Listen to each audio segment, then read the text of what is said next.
Welcome to civil engineering classes. मैं नेहा सिंह। आज हम बहुत ही इंपॉर्टेंट टॉपिक जो है स्टार्ट करने वाले हैं। लास्ट क्लास में हमने जो है स्टैटिक इंडिटरमिनेसी का बीम का क्वेश्चन को सॉल्व किया था। आई होप आपको वो क्लियर हो गया होगा। तो चलिए हम आगे बढ़ते हैं। आज हम स्टैटिक इंडिटरमिनेसी फाइंड आउट करेंगे जो कि होगा ट्रस के लिए। ठीक है, ये भी आपका क्वेश्चन जो है वो सीएसओटी एग्जाम में पूछा हुआ है। तो हम देखते हैं क्या बोल रहा है। Find out external static indeterminacy of the given pin jointed plane frame. अगर आपको क्वेश्चन में मेंशन करता है कि पिन जॉइंट प्लेन फ्रेम, मतलब ये क्या होता है, ट्रस। ट्रस में हर एक मेंबर जो होता है वो कैसा मेंबर होता है, पिन जॉइंट। ठीक है, तो अब आइए हम इसको सॉल्व करते हैं। तो आपको याद होगा मैंने बताया था ट्रस का फॉर्मूला। ठीक है, तो सबसे पहले हम रिकॉल कर लेते हैं। ट्रस का फॉर्मूला क्या बताया था मैंने, जब हमको डीएस निकालना हो, स्टैटिक इंडिटरमिनेसी निकालना है, तो ट्रस के लिए 2D के केस में क्या हो जाएगा formula, m plus RE minus 2J। m plus RE minus 2J। अगर ये 3D के केस में हो जाएगा, क्या हो जाएगा, m plus RE minus 3J। ठीक है, तो m क्या हो जाएगा, नंबर ऑफ मेंबर। क्या हो जाएगा, नंबर ऑफ मेंबर। R क्या हो जाता है, टोटल नंबर ऑफ रिएक्शन।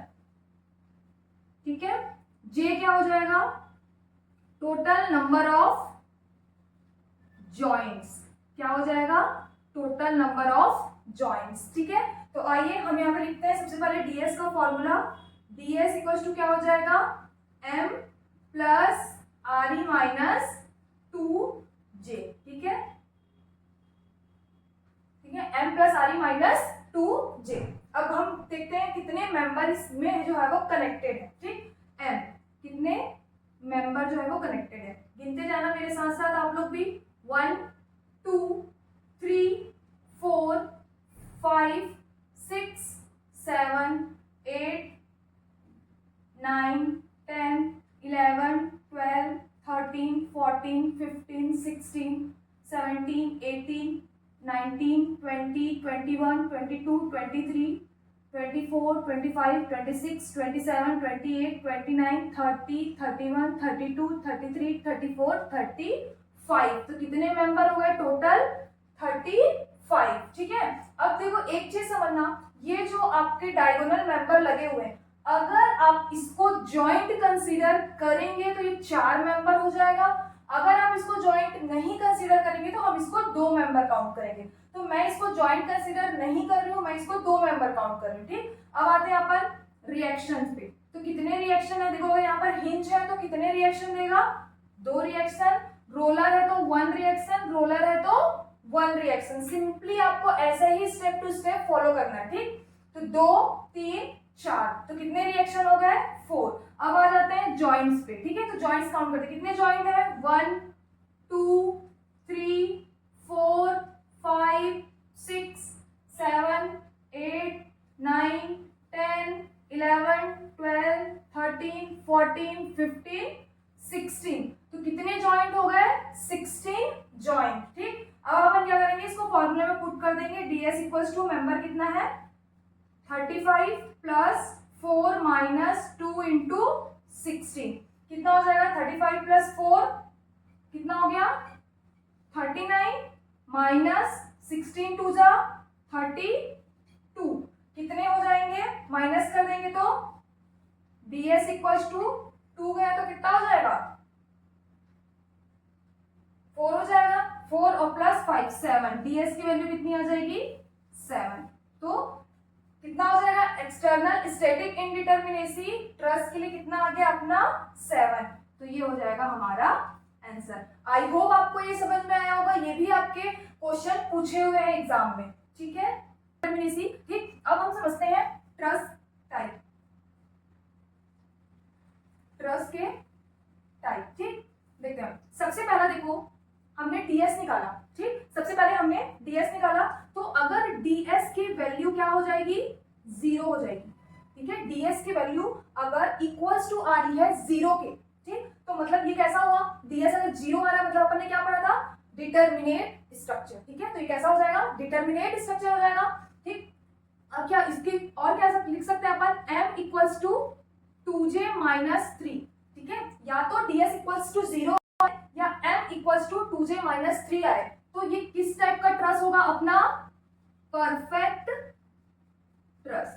कैसा ट्रस होगा ये, परफेक्ट ट्रस, ठीक है। हमने समझा था जब हम स्टैटिक इंडिटरमिनेसी निकालते हैं और उसकी वैल्यू इक्वल्स टू 0 आती है, मतलब वो क्या होता है, स्टैटिक डिटरमिनेट स्ट्रक्चर होता है, ठीक है। अगर ds की कुछ वैल्यू आती है तो वो कौन सा स्ट्रक्चर होता है, इनडिटरमिनेट स्ट्रक्चर। तो ds इक्वल्स टू 0 आ गया, मतलब कैसा ट्रस होगा ये, परफेक्ट ट्रस, ठीक। दूसरा केस हम समझते हैं, अगर ds की वैल्यू जो है मोर देन 0 आ रही है, ठीक है, ds की वैल्यू क्या आ रही है, मोर देन 0 आ रही है, मतलब m जो है वो मोर देन आएगा 2j माइनस 3 से, तो क्या हो जाएगा ये, अगर वैल्यू मोर देन आएगी तो इसको हम लोग क्या बोलेंगे, रिडंडेंट ट्रस, रिडंडेंट ट्रस। इसको और क्या बोलते हैं, ओवर स्टिफ ट्रस, ठीक है। किसी भी चीज का एक्सेस क्या होता है, नुकसानदायक होता है अपने लिए, तो ds जो है स्टैटिक इंडिटरमिनेसी की वैल्यू मोर देन 0 आएगी, ठीक है, तो क्या हो जाएगा, रिडंडेंट ट्रस, ठीक है, मतलब कैसा स्ट्रक्चर हो जाएगा, इनडिटरमिनेट स्ट्रक्चर, ठीक है। तीसरा केस समझते हैं हम, अगर ds की वैल्यू लेस देन 0 आएगी या m जो है वो लेस देन आएगा 2j माइनस 3, तो क्या हो जाएगा, डेफिशिएंट ट्रस, क्या हो जाएगा, डेफिशिएंट ट्रस, ठीक है। तो ये तीनों केस को हमको याद रखना है, एग्जाम में पूछता है कि ds की वैल्यू अगर 0 आ रही है मतलब किस टाइप का ट्रस होगा, perfect truss, ds is more than 0 redundant truss या over stiff truss, ds is less than अगर आ रहा है तो डेफिशिएंट ट्रस, ठीक है। समझ में आ गया आप लोगों को ये तीनों केस। तो आपको एग्जाम में क्या होता है, अगर एक क्वेश्चन दे देगा अपने को, ठीक है, अगर हम बीम ले लेते हैं, ट्रस ले लेते हैं, मतलब कोई सा भी अगर एक ट्रस ले लेते हैं, ठीक है,